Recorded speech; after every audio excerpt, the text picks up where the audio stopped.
नमस्कार दोस्तों, क्राइम तक में आप सबका स्वागत है। मैं हूं सुप्रतिम बैनर्जी। कल अपने इस प्रोग्राम में हमने लुधियाना के एक ट्रिपल मर्डर के बारे में चर्चा की थी, जिसमें हमने आपको ये बताया था कि पिछले बुधवार को एक लोकेलिटी में 3 बुजुर्ग लोगों की हत्या हो गई थी, जिसमें पति पत्नी और जो पति हैं यानी जो गृह स्वामी हैं उनकी बुजुर्ग माँ, ये 3 लोग थे जिनकी हत्या हो गई थी। और उस मामले को लुधियाना पुलिस सुलझाने की कोशिश कर रही थी। कल तक इस मामले की तफ्तीश में जो क्लूज पुलिस को मिले थे, यानी जो सुराग पुलिस के हाथ लगे थे, हमने उसके बारे में भी चर्चा की थी, आपको बताया था और आप सबसे गुजारिश की थी कि आप लोग बताएं कि कातिल कौन हो सकता है। तो आप लोगों में से बहुत सारे दर्शकों ने कमेंट करके अपनी राय जाहिर की और ये बताया कि किलर कौन हो सकता है। उनमें से कुछ लोगों की राय सही है और कुछ की गलत। आज हम आपको अपने इस प्रोग्राम में, इस एपिसोड में उस मर्डर मिस्ट्री का खुलासा बताएंगे और ये बताएंगे कि कातिल कौन था और क्यों उसने इन 3 लोगों की हत्या की।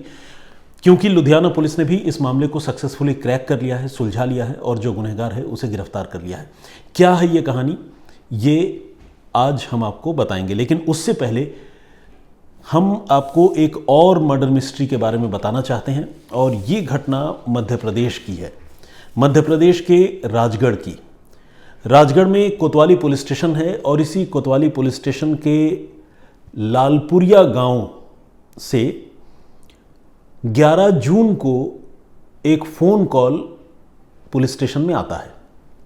फ़ोन करने वाला शख्स जो है वो पुलिस को ये बताता है कि वो लालपुरिया गांव से बोल रहा है और गांव के पास ही एक बरसाती नाले में एक कंकाल पड़ा हुआ है जिसे कुत्ते नोच कर खा रहे हैं और वो मानव कंकाल है, इंसानी स्केलेटन है।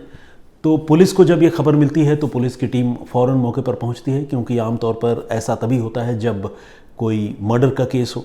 अदरवाइज़ इंसान अपने सगे संबंधियों की लाश का अंतिम संस्कार तो कर ही देता है। पुलिस जब मौके पर पहुंचती है तो पुलिस देखती है कि वाकई कुत्ते एक कंकाल को नोच कर खा रहे हैं। जो भी उसमें मामूली मांस बचा हो वो सब कुत्ते नोच रहे हैं। और वहाँ मौके पर पुलिस को एक महिला का सैंडल और उसके कुछ कपड़े और लंबे बाल, ये सारी चीज़ें वहाँ पड़ी हुई मिलती हैं, जो इस बात की तरफ इशारा करती हैं कि ये जो कंकाल है वो किसी लड़की का या किसी महिला का है। पुलिस उन तमाम चीज़ों को रिकवर करती है, बरामद करती है। कपड़े, सैंडल और जो बाल हैं उसे अपने पास सुरक्षित रखती हैं। बाकी जो कंकाल है उसे पोस्टमार्टम के लिए पुलिस भिजवा देती है आगे, ताकि फॉरेंसिक इन्वेस्टिगेशन हो और कत्ल के तौर तरीके का पता चले। साथ ही पुलिस इस कोशिश में लगती है, प्लान करती है कि वो किसी भी तरह से इस मामले को सुलझाएगी और ये कोशिश करेगी कि मरने वाली महिला या लड़की जो भी है वो कौन है, सबसे पहले उसके बारे में पता लगाए। अभी पुलिस थाने में आकर, समझ लीजिए, थोड़ा सुस्ता रही होती है पुलिस की टीम या सांस ले रही होती है। तब तक एक दंपत्ति उस थाने में पहुंचता है और ये दंपत्ति जो है ये कोतवाली पुलिस स्टेशन के ही दलेलपुरा गांव से वहां आया है। और दलेलपुरा गांव से आने वाले हजारी लाल तंवर और कलाबाई ये बताते हैं कि वो अपनी बेटी की मौत के मामले में कुछ जानकारी पता करने के लिए आए हैं। पुलिस वाले थोड़ा हैरान होते हैं, बोलते हैं बेटी की मौत, कैसी मौत, क्या मामला है बताइए। तो उनका ये कहना था कि उन्होंने ये सुना है कि पास में जो लालपुरिया गांव है उसके पास वाले एक नाले में किसी लड़की का कंकाल मिला है जिसे कुत्ते नोच कर खा रहे थे और उनकी बेटी चूंकि गायब है तो वो बहुत फिक्रमंद है और वो ये जानना चाहते हैं कि कहीं दुर्भाग्य से वो कंकाल उन्हीं की बेटी का तो नहीं है। इस तरह का सवाल पुलिस से पूछने के लिए आप समझिए कि किसी माँ बाप को अपना दिल कितना कड़ा करना पड़ा होगा, कितनी मुश्किल हालात में उन्होंने ये सवाल पुलिस वालों से पूछा होगा। खैर, वो सच्चाई जानना चाहते थे। पुलिस ने उनसे कहा कि ठीक है, आप 2 मिनट रुकिए, हम आपको कुछ कपड़े जो हमें वहाँ मौके से मिले हैं, एक सैंडल मिला है, वो सारी चीज़ें हम आपको दिखाते हैं, आप देखकर पहचानने की कोशिश कीजिए कि क्या ये आप ही की बेटी के हैं या नहीं। अब पुलिस जब ये चीज़ें, जब बिलोंगिंग्स जो है वो इस दंपत्ति को, हजारी लाल तंवर और कलाबाई को दिखाती है, तो ये दोनों जो है वो बुरी तरह से रोने लग जाते हैं और आप समझ सकते हैं रोने की वजह क्या है। असल में वो देखते ही पहचान लेते हैं कि ये कपड़े, ये सैंडल उन्हीं की बेटी के हैं, और अब दोनों को यकीन हो जाता है कि उनकी जो बेटी पिछले कुछ दिनों से गायब थी, गुमशुदा थी, ये कंकाल उन्हीं की बेटी का रहा होगा, तभी ये कपड़े और सैंडल वहाँ मौके से बरामद हुए हैं। पुलिस अब इन लोगों से ये पूछती है कि अच्छा, अगर ये आपकी बेटी है तो आपने अपनी बेटी के गायब होने के बाद उसकी गुमशुदगी की रिपोर्ट क्यों नहीं दर्ज करवाई? क्यों इस मामले में आप लोगों ने इतनी ढिलाई से काम लिया, इतनी लापरवाही बरती? तो हज़ारी लाल का यह कहना था कि चूंकि उनकी बेटी 4 जून को घर से निकली थी और उन्हें यह शक है कि वो अपनी बॉयफ्रेंड के साथ चली गई थी, तो वो समाज के भय से या लोकलाज के डर से, जो इंग्लिश में जिसे कहते हैं सोशल टैबू या स्टिग्मा, उस स्टिग्मा की वजह से उनका कहना था कि उन्होंने पुलिस में रिपोर्ट नहीं लिखवाई। अब इस तरह की चीज़ें हमारे समाज में कोई बहुत नई और चौंकाने वाली बात नहीं है। खासकर ग्रामीण परिवेश में लोग जो है वो बहुत ज़्यादा झिझकते हैं, और ख़ासकर उनको लगता है कि अगर उनकी बेटी किसी के साथ चली गई है तो ये उनके लिए बहुत ही शर्मिंदगी वाली बात है। खैर, ये एक अलग मसला है, नज़रिए और स्टिग्मा वाली जो बात है। लेकिन दंपति ये बात पुलिस को बताती है, और पुलिस ऑब्वियसली इस बात से कन्विंस्ड भी होती है, और पुलिस को लगता है कि हाँ, ये वजह रही होगी। अब पुलिस ये बताती है कि वो कंकाल और बाकी रिमेनिंग पार्ट्स जो भी बॉडी के मिले थे उसे तो वो पोस्टमार्टम के लिए भिजवा चुकी है, लेकिन वो इस मामले को इंश्योर करने के लिए कि ये उनकी बेटी की ही लाश है या नहीं, वो इस माता पिता से ब्लड सैंपल कलेक्ट करते हैं ताकि डीएनए एग्जामिनेशन करवाया जाए और ये कंफर्म कर लिया जाए कि वो कंकाल जो बरामद हुआ है वो कंकाल वाकई इन्हीं के बेटी का कंकाल है या नहीं है। तो खैर, वो ब्लड सैंपल दे देते हैं पति पत्नी, और इसके बाद पुलिस की जांच आगे चलती है। पुलिस अब उनसे ये पूछती है कि चलिए, आपकी बेटी जैसा कि आपने बताया कि घर से चली गई थी और बॉयफ्रेंड के साथ चली गई थी, ऐसा आप लोगों को लगता है, शक है, तो अब जब आपकी बेटी की लाश मिल गई है, उसकी हत्या कर दी गई है, तो आपको किस पर शक है? क्या उसी के बॉयफ्रेंड पर शक है? तो जवाब में दोनों माता पिता कहते हैं कि हाँ, शक तो उन्हें उसी के बॉयफ्रेंड पर है, और उसका बॉयफ्रेंड उसी लालपुरिया गांव में जहां पर वो डेड बॉडी मिली है, उसी के पास लालपुरिया गांव का रहने वाला कालू सिंह नाम का एक नौजवान है, जिसकी उम्र यही कोई 25-26 साल की है। तो अगर हम इस घर वालों के बताए मुताबिक चलें या तफ्तीश को देखें तो आप समझिए कि ये मामला एक ओपन एंड शट केस है। अब पुलिस को बस ये पता लगाना है कि कालू सिंह जो है उसने क्यों इस लड़की की हत्या की। लड़की का नाम संगीता था जिसकी हत्या हुई थी। तो खैर, संगीता के साथ कालू सिंह का अफेयर था, यह भी बात तकरीबन क्लियर हो गई। अब पुलिस ने कालू सिंह को पूछताछ के लिए बुलाया, और बुलाने के बाद सबसे पहले तो उससे यही पूछा कि 4 जून को तुम कहाँ थे, और ख़ासकर देर रात को जब वो लड़की संगीता अपने घर से गायब हुई थी उस वक्त तुम कहाँ थे। इसने संगीता को जानने की बात तो मानी, उस बात से वो इनकार नहीं कर सकता था, लेकिन उसने कहा कि वो अपने घर में सो रहा था। तो जैसा कि पहले भी कई केसेस में मैंने आप लोगों को बताया है, और ये पुलिस के इन्वेस्टिगेशन का एक तरीका होता है, पुलिस जो है किसी बात की तह तक जाने के लिए एक ही सवाल अलग अलग तरीक़ों से, अलग अलग मौक़ों पर, अलग अलग ऑफिसर्स के ज़रिए जो भी सस्पेक्ट होता है उससे पूछती है। तो कालू सिंह से ये सवाल पुलिस ने एक नहीं कई बार पूछा, और आपको जानकर हैरानी होगी कि जितनी बार सवाल पूछा कालू सिंह ने जवाब तो सोने वाला ही दिया, लेकिन उसके जवाब में कई सारे डिस्क्रिपेंसीज थे, यानी कई सारे विरोधाभासी बातें थी, जिसे सुनकर ये लग रहा था कि शायद कालू सिंह झूठ बोल रहा है। तो कालू सिंह तो खैर रडार पर था ही, कालू सिंह झूठ बोल रहा है। पुलिस को उससे पूछताछ करने के बाद ये भी लगने लगा था। अब पुलिस ने उसके मोबाइल फ़ोन की सीडीआर निकलवाई, और जब मोबाइल फ़ोन की सीडीआर निकलवाई तो पुलिस ने यह भी देखा कि कालू सिंह की लगातार उस लड़की के पिता से बात होती है, यानी पिता के मोबाइल फ़ोन पर बात होती है। इस बीच पुलिस की छानबीन से यह भी पता चला कि लड़की के पास अपना कोई फ़ोन नहीं था, और लड़की चोरी छिपे अपने पिता के फ़ोन से अपने बॉयफ्रेंड कालू सिंह से बात किया करती थी। तो ये सारी चीज़ें जो है वो इंडिकेट कर रही थी कि संगीता और कालू सिंह के बीच में बहुत इंटीमेट रिलेशनशिप था, और जिस तरह से घर वाले शक जता रहे थे कि शायद कालू सिंह ने ही उनकी बेटी को अगवा करके उसकी हत्या की है, तो पुलिस को भी अपनी तफ्तीश में ऐसा ही लग रहा था। अब पुलिस ने तय किया कि वो कालू सिंह के साथ थोड़ी सख्ती करेगी और उसे बताएगी, उसको चैलेंज करेगी कि अगर तुम सच बोल रहे हो तो तुम्हारी कहानी में हर बार जो है वो विरोधाभासी बातें क्यों सामने आ रही है, क्यों तुम्हारी स्टोरी में डिस्क्रिपेंसीज या झोल जिसे कहते हैं वो क्यों आ रहा है। तो खैर पुलिस ने जब उसको कन्फ्रंट किया, उसके साथ सख्ती की, तो उसने जो है अपनी ही गर्लफ्रेंड संगीता का कत्ल करने की बात कबूल कर ली। यानी जिस एंगल पर पुलिस की तफ्तीश शुरू से चल रही थी, आखिरकार कत्ल की कहानी वही निकली और कातिल जो है वो कालू सिंह बॉयफ्रेंड ही निकला। अब सवाल यह है कि कालू सिंह ने अपनी ही गर्लफ्रेंड का कत्ल क्यों किया, वो भी तब जब गर्लफ्रेंड उसके साथ घर से निकल गई थी, उसके साथ भागी थी, तो जाहिर है उसके साथ घर भी बसाना चाहती होगी, तो कालू सिंह ने उसकी हत्या क्यों की। तो इसका जवाब कालू सिंह ने दिया। सबसे पहले तो मैं आपको ये बताऊं कि कालू सिंह जो है वो लालपुरिया गांव का रहने वाला था और उसके पास खेती किसानी के लिए ठीक ठाक ज़मीन थी। उसके खेत में काम करने के लिए आसपास के गांव से मजदूर आया करते थे और अब से कुछ महीने पहले हज़ारीलाल तंवर अपने बेटे और बेटी के साथ उसके गांव में उसी के खेत में काम करने के लिए आए थे मजदूर के तौर पर। हज़ारीलाल तंवर यानी संगीता के पिता। संगीता भी आई थी। उसी समय संगीता के साथ कालू सिंह की दोस्ती हुई और दोनों की दोस्ती जो है वो प्यार मोहब्बत में और अफेयर में तब्दील हो गई, कन्वर्ट हो गई। इसके बाद दोनों ऑब्वियसली अलग अलग रहने लगे, लेकिन संगीता के घर वालों को ये पता चल गया था कि उनकी बेटी पड़ोस के गांव के रहने वाले कालू सिंह नाम के लड़के के साथ अफेयर में इन्वॉल्व है, अफेयर में है। तो ऑब्वियसली समाज जो है, ग्रामीण समाज, वो आसानी से ऐसी चीज़ों के लिए तैयार नहीं होता, इजाज़त नहीं देता।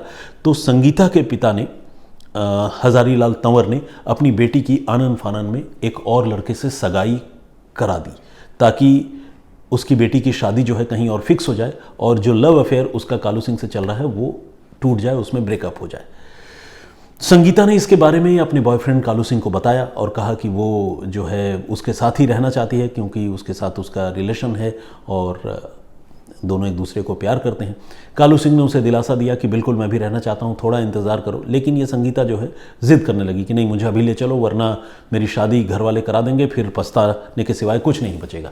तो खैर जब वो बहुत ज़िद करने लगी तो 4 जून की मिडनाइट को, आधी रात को, कालू सिंह ने अपनी गर्लफ्रेंड संगीता को उसके घर से पिक कर लिया। संगीता घर से चुपचाप निकली और कालू सिंह के साथ चली गई। इसके बाद कालू सिंह ने उसे अपने ही गांव में खेतों में बनी एक झोपड़ी में रखा। 2 दिनों तक कालू सिंह और संगीता वहां रहे, लेकिन इसके बाद संगीता बार बार उससे ये कहती रही कि वो शादी करके उसे घर ले चले, इस झोपड़ी में तो गुजारा नहीं होना है और इस तरह से काम चलना भी नहीं है क्योंकि उसके माता पिता को पता चल गया तो शायद वो फिर उसे पकड़ कर ले जाएंगे। लेकिन कालू सिंह के मन में पता नहीं क्या चल रहा था, वो तुरंत शायद फैसला लेने से डर रहा था। चाहे वो जो भी बात हो, या हो सकता है कि उसकी नीयत ही ख़राब हो, वो इस लड़की के इमोशंस से और इस लड़की से खेल रहा हो और शादी नहीं करना चाहता हो, जो भी वजह हो, कालू सिंह जो है लगातार अपनी गर्लफ्रेंड संगीता को अवॉइड कर रहा था। उसके साथ वो वक्त तो गुजार रहा था लेकिन शादी करने की बात को वो टाल रहा था, ये कहकर कि कुछ दिनों में वो शादी करेगा, अभी तुरंत नहीं करेगा। अब संगीता उसके पीछे पड़ चुकी थी, उसे लगातार जो है नैगिंग जिसे कहते हैं, उसके पीछे पड़कर बार बार उसको इंसिस्ट करना कि नहीं शादी करो, शादी करो। तो इस तरह से जब संगीता ने उसको बहुत ज़्यादा परेशान करना शुरू किया तो कालू ने फिर 7 जून को शाम के वक्त एक रस्सी से उसी झोंपड़े में, जिस झोंपड़े में उन लोगों ने शरण ले रखी थी, संगीता की गला घोंटकर हत्या कर दी। प्यार मोहब्बत का दी एंड हो गया। मुश्किल से 3 से 4 दिनों के अंदर। जो प्यार मोहब्बत का धोखा मैं कहूँगा, वो जो कुछ महीनों से चल रहा था वो तो अलग है, लेकिन घर से भागने के 3 से 4 दिन के अंदर बॉयफ्रेंड ने गर्लफ्रेंड की गला घोंटकर हत्या कर दी।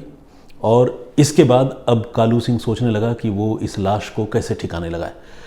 उसके पास कोई ज़रिया नहीं था। उसने अपनी गर्लफ्रेंड की लाश जो है अपने कंधे पर टांगी, कंधे पर रखा और रख कर तकरीबन 1 किलोमीटर का सफ़र रात के अंधेरे में 4 घंटों में लाश कंधे पर लेकर उसने पूरा किया और उसने एक सुनसान जगह पर ले जाकर वो लाश जो है, यही लालपुरिया और जो दूसरा गांव है दलेलपुरा, उसके बीच में एक सुनसान जगह पर उसने फेंक दिया।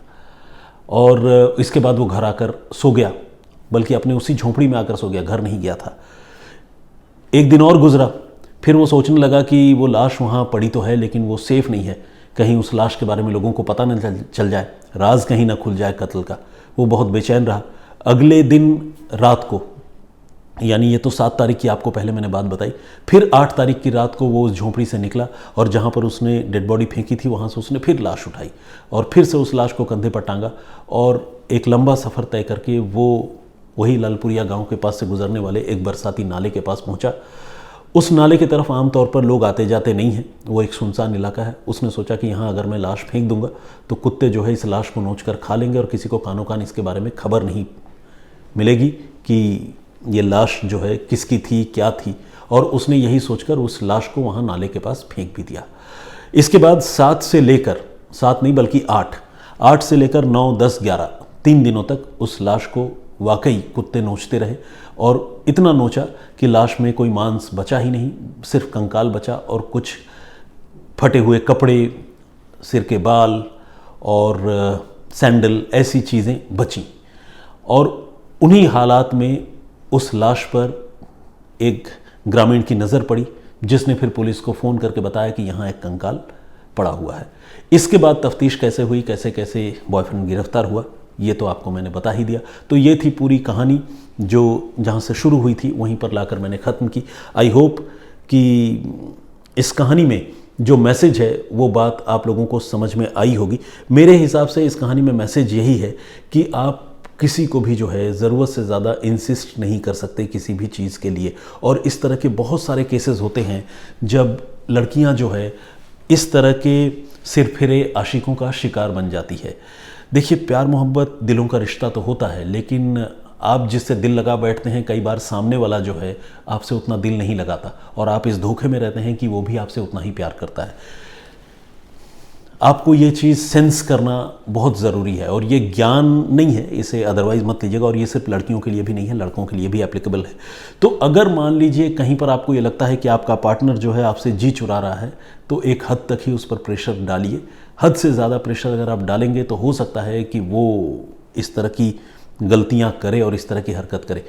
ये कहकर आप ऐसा हरगिज़ ना समझे कि मैं ये जस्टिफाई कर रहा हूँ कि कोई अगर प्रेशर डाले तो उसको मार देना चाहिए, ऐसा बिल्कुल भी नहीं है। लेकिन कुछ लोग निहायत ही बेवकूफ़ किस्म के होते हैं जिनको ये समझ में नहीं आता है कि इस तरह के सिचुएशन को हैंडल कैसे करना है। वो हत्या कर देते हैं, जान ले लेते हैं, किसी की मौत की वजह तो बनते ही हैं, खुद अपनी भी ज़िंदगी बर्बाद करते हैं, जेल चले जाते हैं। तो खैर ये मामला कुछ ऐसा ही था। अगर इस लड़की ने इतनी बुरी तरह से अपने so called boyfriend Kalu Singh पर दबाव नहीं बनाया होता कि शादी कर लो, वरना मैं सबको बता दूंगी, पोल खोल दूंगी, हो सकता है ये भी कहा हो कि रेप वेप का केस कर दूंगी, तो शायद कालू सिंह ने उसकी हत्या नहीं की होती।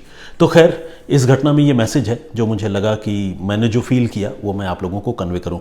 Once again I would like to repeat कि मैं जो बात कह रहा हूं इसका ये मतलब नहीं है कि अगर कोई इंसिस्ट करे तो उसकी हत्या हो जानी चाहिए। अगर कोई इंसिस्ट करे तो आपस की समझदारी से ही उस मामले में ब्रेकअप होना चाहिए, अलगाव होना चाहिए। या फिर अगर आपने प्यार किया है या किसी को भरोसा दिया है तो आपको उस रिलेशनशिप को कंटिन्यू करना चाहिए। हत्या करने जैसी बेवकूफ़ी और गलती जो है मेरे हिसाब से कहीं से भी जस्टिफाइड नहीं है। अब आइए, जो कहानी मैंने आप लोगों को कल सुनाई थी, जो कहानी लुधियाना की थी, जिसमें मैंने आपको बताया था कि एक दंपत्ति जिनकी उम्र 60 साल से ज़्यादा थी और उस दंपत्ति में भी जो पति हैं उनकी बुज़ुर्ग माँ जिनकी उम्र जाहिर है और बहुत ज़्यादा होगी, वो बुज़ुर्ग महिला हैं, उन तीनों की हत्या लुधियाना के सलेम टाबरी इलाके के न्यू जनकपुरी इलाके में उनके मकान के अंदर कर दी गई थी। और हत्या जो है चाकू मारकर और गला घोंट कर की गई थी। और पुलिस को उनकी लाश बंद पड़े मकान के अंदर से मिली थी। हालांकि पड़ोसियों ने मकान का ताला या दरवाज़ा, मैं ये कहूँ दरवाज़ा तोड़ दिया था क्योंकि मकान अंदर से बंद था, लेकिन पुलिस जब पहुंची तो डेड बॉडीज़ अंदर से रिकवर हुई। अब पुलिस इस बात पर भी हैरान थी कि बंद पड़े मकान के अंदर जो है वो कातिल कैसे घुसा, और अगर घुसा तो वो कत्ल करके निकला कैसे, ये भी एक बड़ा सवाल था। और पुलिस जो है कई एंगल पर जांच कर रही थी, जिसमें पुलिस का शक जो है कुछ पड़ोसियों पर था और जिस परिवार की हत्या हुई उस परिवार के एक दूर के रिश्तेदार पर भी था, दूर का भी नहीं बल्कि करीब के रिश्तेदार पर भी था। और इसके साथ ही चूँकि जिस परिवार में 3 लोगों की हत्या हुई, इस परिवार का एक मकान और भी है जो किराए पर है और उसके किराएदारों से इन लोगों का, मतलब हाउस ओनर का कुछ डिस्प्यूट हुआ था, तो किराएदारों पर भी पुलिस को शक था। तो पुलिस कई एंगल पर जांच कर रही थी और हमने आप सबसे पूछा था कि आपको क्या लगता है कि कातिल कौन हो सकता है। आप लोगों ने उसके आंसर भी दिए हैं, कमेंट बॉक्स में लिखा है। तो आज मैं आपको बताता हूँ कातिल कौन है।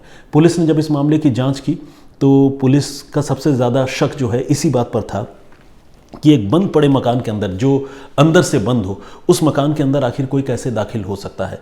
तो इसका जवाब भी पुलिस को मिला।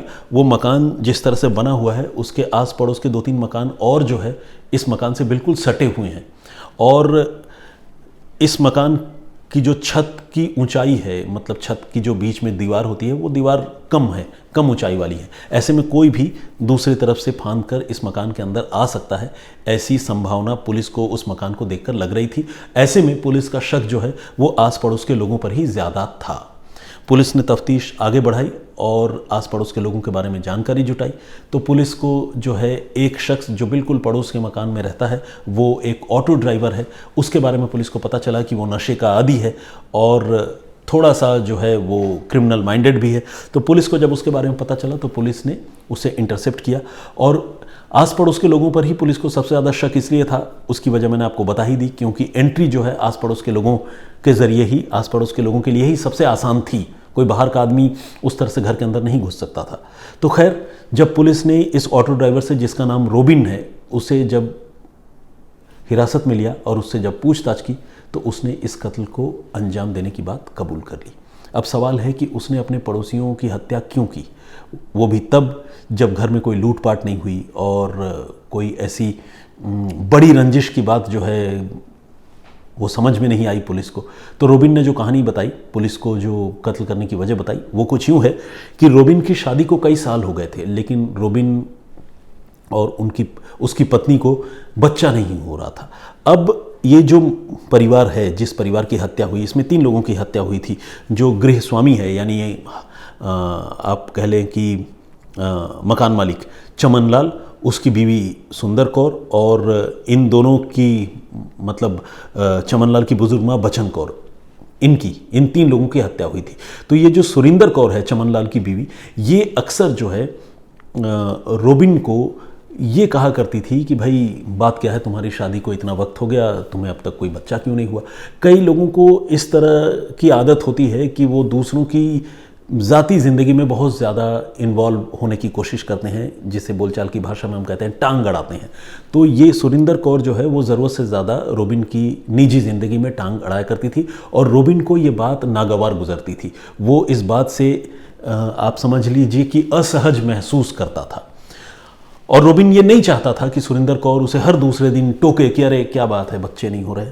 तो ये टोका करती थी और रोबिन उससे बहुत परेशान रहता था। कई बार ऐसा भी हुआ कि रोबिन और उसकी बीवी जब मकान के छत पर आते थे, अपने मकान के छत पर, तो सुरिंदर कौर भी वहाँ आती थी, और एक आध बार तो ऐसा हुआ कि उसकी बीवी के सामने भी उसने रोबिन को टोका। रोबिन को शायद अपने जिसे कहते हैं ना कि मैनहुड से रिलेटेड या अपनी पुरुषार्थ या पौरुष से रिलेटेड बात भी लगती हो। कई लोगों के इन्फ्लेटेड ईगो होते हैं, मतलब बनावटी, जिसे कहते हैं ना कि बनावटीपन भी होता है कि अरे मेरी मर्दानगी को चैलेंज करने वाली बात हो गई। तो इसको वो लगता था, रोबिन को ये लगता था। अब बुधवार को ये घटना हुई थी, लास्ट वेडनेसडे को। उस दिन हुआ ये कि लुधियाना में बारिश हो रही थी, और ये जो रोबिन है वो अपने घर की छत पर बैठकर मोबाइल फ़ोन देख रहा था, कुछ कर रहा होगा, व्हाट्सएप, इंस्टाग्राम। और इसी बीच ये जो सुनिंदर कौर है, बुजुर्ग महिला, ये अपने घर की छत पर आई बारिश देखने के लिए, बारिश के मज़े लेने के लिए, और आकर अपनी आदत के मुताबिक उन्होंने फिर से रोबिन से कहा कि अरे क्या बात है, तुम यहाँ बैठे हो, तुम्हें बच्चा नहीं हो रहा है। तो ये बात जो है रोबिन को इस बार बहुत ज़्यादा हिट कर गई, बहुत ही ज़्यादा पिंच कर गई। इसके बाद सुरिंदर कौर तो नीचे आ गई, लेकिन रोबिन जो है अपनी तैयारी के साथ आया अपने घर से, चाकू और हथौड़ा जैसी कोई चीज़, भारी चीज़ उठा कर लाया। उसके बाद वो जो है इंतज़ार करता रहा। जैसे ही सुरिंदर कौर ये सब बोलकर वॉशरूम चली गई थी, वो वॉशरूम से बाहर निकली, रोबिन ने उस पर हमला कर दिया, उसकी हत्या कर दी। फिर उसके पति जो वहाँ पर आ गए इत्तेफाक से, फिर उसकी भी हत्या कर दी। इत्तेफाक से दोनों की हत्या करने के बाद जो बुजुर्ग महिला है बचन कौर, उसके पति चमनलाल की माँ, जब वो वहाँ पर पहुँची तो राज न खुल जाए, इस इरादे से उसने चमन कौर की भी हत्या कर दी। और इस तरह से चंद मिनटों के अंदर रोबिन ने एक एक करके 3 बुजुर्ग लोगों की हत्या की, और फिर उसी छत के रास्ते से अपने घर चला गया। जाने से पहले उसने जो है घर का गैस सिलेंडर ऑन करके छोड़ दिया था, और घर में एक अगरबत्ती भी जला दी थी कि धीरे धीरे ही सही गैस लीक होगी, और गैस लीक होने के बाद अगरबत्ती के संपर्क में आने से घर में आग लग जाएगी और फिर ये हत्याएं जो है वो लोगों को एक्सीडेंट लगेंगी। लेकिन इत्तेफाक से ऐसा हुआ नहीं और गैस जो है वो लीक तो हुई, लेकिन लीक होकर खिड़की दरवाजे से बाहर निकल गई और आग नहीं लगी। अगले दिन सुबह यानी गुरुवार की सुबह 10 बजे इस 3 कत्ल का राज तब खुला जब उस मकान में रोज़ जो दूध वाला दूध लेकर आता था, उसने जब दरवाजे की घंटी बजाई और अंदर से किसी ने कोई जवाब नहीं दिया, तो फिर उसने जो है आस पड़ोस के लोगों को बताया और उसे पूरा मामला संदेहास्पद लगा। फिर ये कत्ल का मामला खुला, जिसके बारे में हमने पहले चर्चा की थी। तो खैर ये थी कहानी, और इस कहानी में मेरे हिसाब से मैसेज यही है कि ज़रूरत से ज़्यादा किसी के प्राइवेट या पर्सनल लाइफ में अपने आप को एनफोर्स करना, इन्वॉल्व करने की कोशिश करना कई बार कितना ख़तरनाक, कितना घातक साबित होता है। इसीलिए कहते हैं ना कि इंसान को अपने काम से काम रखना चाहिए। तो ये कहानी जो है मेरे हिसाब से उस बात को सही साबित करती है। खैर आइए कुछ कमेंट, आज वीडियो बहुत लंबा हो गया, कमेंट मुझे लगता है कि आज अगर हम स्किप कर दें आप लोगों की इजाज़त से तो वो ज़्यादा ठीक रहेगा। लेकिन चलिए कुछ लोगों के नाम जल्दी से पढ़ता हूँ। मौलाना निसार अहमद नागपुरी साहब का कमेंट मुझे दिख रहा है। बरार्स बॉय ने कमेंट किया है। दीपक कुमार जी, विजेंद्र सिंह जी, प्रदीप भाम्बू जी, अमित पांडे, सिया ने कमेंट किया है, बहुत बहुत स्वागत आपका। म्यूज़िकल आइडियाज़, परूप श्रेष्ठा जी, पुतुल कुमारी, साजिद मिर्ज़ा यूज़र समथिंग के नाम से है, राजू सिंह जी हैं, ABB जी, रोहित कुमार, विकास लोंधे इन्होंने भी कमेंट किया है।